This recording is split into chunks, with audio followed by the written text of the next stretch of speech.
Ditelantas Polda Sumsel menyiapkan skema penyekatan jalur kendaraan pada larangan mudik periode 6 hingga 7 Mei 2021.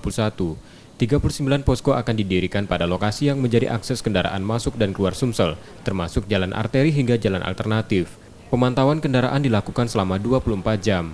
Lintas koordinasi dilakukan dengan Polda Lampung dan Banten dalam melakukan larangan mudik lebaran. Sanksi akan diberikan jika ditemukan pelanggaran. Seluruh kendaraan dari dan ke Sumsel akan diputar balik, kecuali kendaraan pengangkut sembako, ambulans, dan pembawa BBM. Polisi saat ini terus melakukan sosialisasi terkait pemberlakuan penyekatan jalur lalu lintas. Penyekatan kita nanti ada, terutama yang mau masuk tol, kemudian yang non-tol juga ada.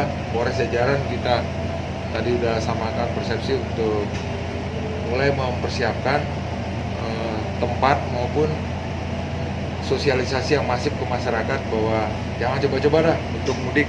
Ya, kita semua ingin tetap sehat, peredaran COVID itu bisa tidak terulang seperti pada liburan-liburan yang sebelumnya. Sanksinya paling pertama kita balik arahkan, balik arahkan. Tapi kalau dia melawan ya ada pasal yang melawan pada petugas, hilang seperti itu.